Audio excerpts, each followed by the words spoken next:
Warriors season came to a very disappointing end because after acquiring Jimmy Butler and playing some substantial games in the regular season with him, they looked great.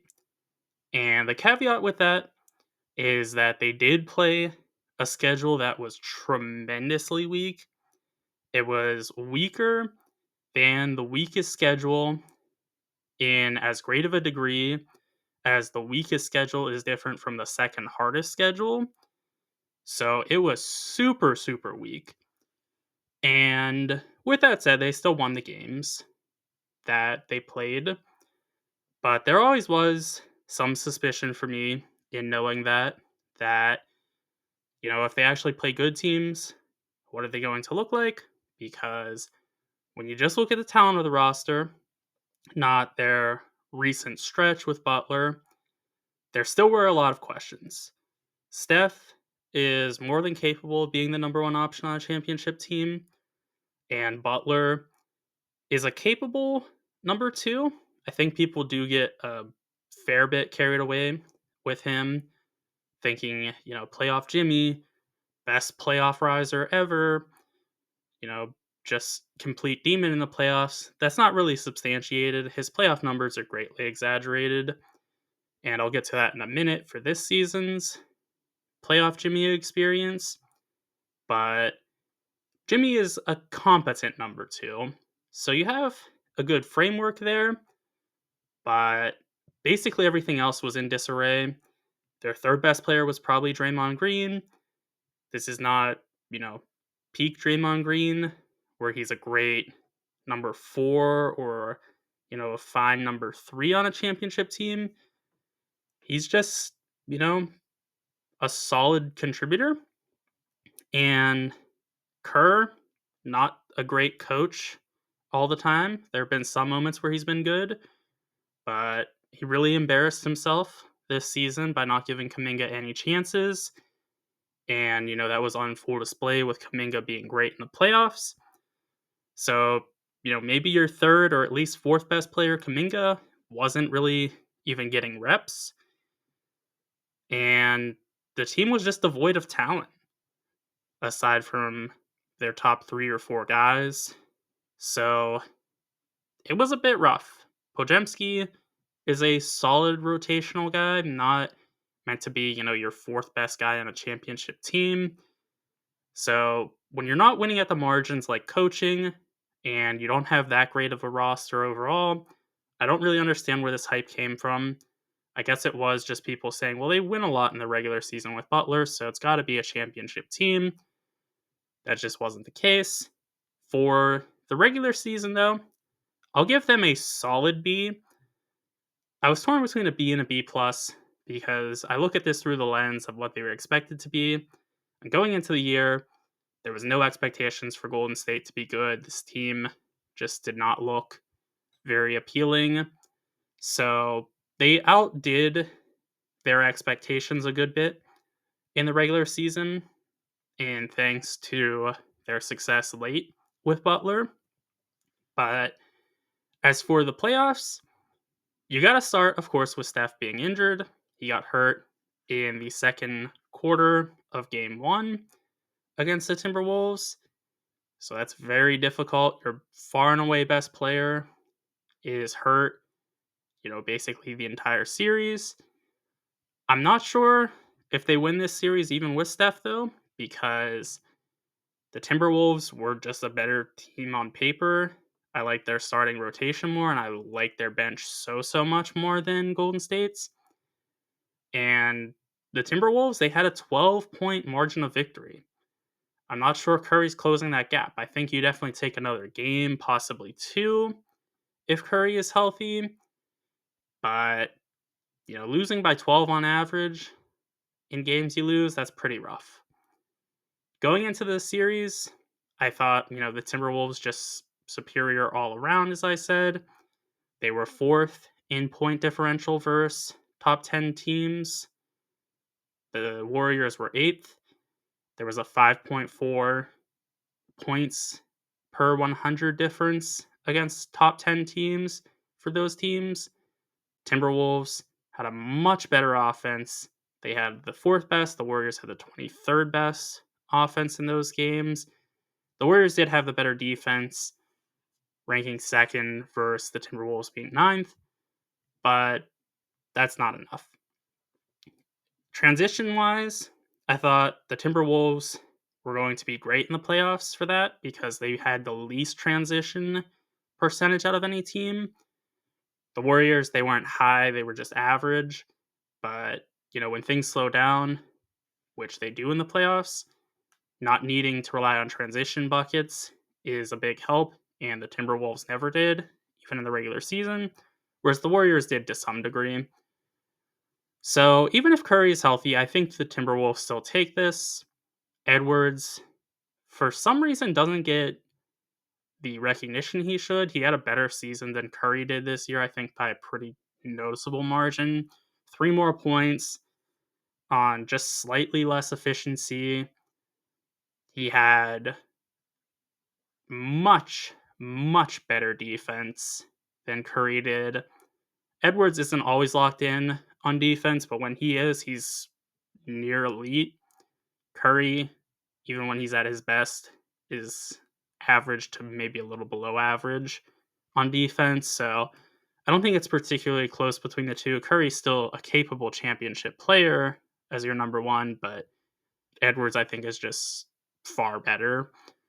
So Curry would have made a difference, but I just don't think it would have been difference enough because with Curry against the Rockets, who I do think have a little bit better of a defense for Curry than the Timberwolves had, but not a tremendous amount so, because the Timberwolves have lots of guards and even Jaden McDaniels to throw at Curry. So I think it would be pretty similar to Amen Thompson. Curry wasn't great against the Rockets. 24 points on 63% true shooting, that's fine. He was averaging just a little bit more assist than turnovers, not the 2-to-1 ratio you're at least hoping to see. So Edwards averaged 2 more points again than Curry did in this series than Curry did against the Rockets. That's what I'm using as the point of reference. I'm not going to project what Curry would have done based on his, 1 quarter against the Timberwolves. I think it would be similar, though, to what he did against the Rockets because it's a similar team, albeit just a better team for the Timberwolves than the Rockets are. So I think Edwards would have outperformed Curry because he did in the regular season and he did in this series compared to what Curry did against the Rockets. With that said, the bigger difference was in what the number 2 options were, because Julius Randle just completely getting rid of the playoff choker reputation. He had an excellent series, all around playmaking, great, super efficient, 25 points a game, 2 offensive rebounds a game, awesome stuff. Kuminga, he was super efficient as well, only averaging 21 points though, and he was not really playmaking or doing much beyond that. He at least added some physicality and athleticism to their defense, which they didn't have aside from the physicality of Butler and Green. There was no athleticism aside for Kuminga, basically on their team as a whole. So Kuminga was outperformed a good bit by Randle. But the issue here is more so that Kuminga, not Butler, was their number 1 guy. Number 2, behind Curry, but Curry being hurt, Kuminga was their number 1. And I think he was pretty clearly their number 1 because he averaged only 1 point more than Butler, but part of that is skewed by Kuminga not getting playing time until partway through game 1. But Butler, 11 percentage points less true shooting compared to Kuminga. That is just outrageous. Butler was great on the boards. He averaged 3 offensive rebounds a game. He averaged a 3 turnover or assist to turnover ratio, rather. Kuminga was actually getting more turnovers and assists. So there is an argument for Butler because he was much more well rounded. But that 11 percentage point difference in efficiency is just so massive that I can't give it to Butler for that. And I do think there is something of value with Kuminga just adding the athletic ability that he did. It made it to where the Timberwolves weren't just completely bullying the Warriors quite as if Kuminga wasn't there. But what makes this so problematic for the Warriors is the fact that what I thought going into the series played out exactly, where, if Curry plays, everybody plays a little bit better, of course. But the support was just non-existent. Butler was not good. Kuminga was great, but Kerr didn't want to play him in the first place, so that's a little bit of an issue. And it's also problematic that not DiVincenzo, Draymond Green was super inefficient, 49% true shooting, barely averaging more assists than turnovers. Brandon Pojemski, super inefficient, 44% true shooting. A 2-to-1 assist to turnover ratio, that's all right. Or that's good, rather. And 2 offensive rebounds a game, that's good. He did it in every way, but scoring and scoring efficiently, he was all right on defense as well. Green, of course, great on defense as always. This is just not a real contending team currently, and I don't know why they were getting billed so heavily as it, because I know people like Michael Wilbon and Brian Windhorst and I think Kendrick Perkins, lots of other people were saying this is the second best team in the West when the playoffs were about to start. And I just never saw that. But that was a common thinking. And it just was revealed that they weren't in that conversation really. It is, a good duo between Curry and Butler. I don't think it's the best, but I think it's a good duo. They cover each other's weaknesses very well. But when you have basically no support outside of that, and Kuminga did play great, but that's just kind of found money because Kerr wasn't going to play him since he doesn't like Kuminga for some reason. So, you add that all together, it's not a good supporting cast. And Butler, he shrunk. He played worse in the playoffs, or this series at least, than he did in the regular season, which for someone he nicknamed Playoff Jimmy, that's pretty hilarious. Butler, if you just look into his playoff stats as a whole, I don't have them in front of me right now, but his playoff stats as a whole are not as good as you would imagine.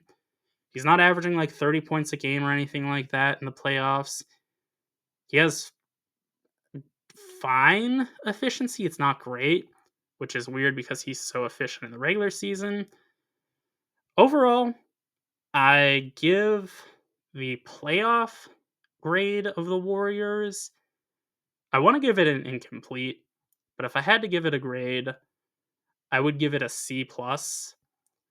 I think, beating the Rockets, that's nice. They were the second seed in the West after all, but if you believe that the Rockets, without a star level player at the moment, let alone a superstar, was really going to do damage in the playoffs, that's just incorrect thinking.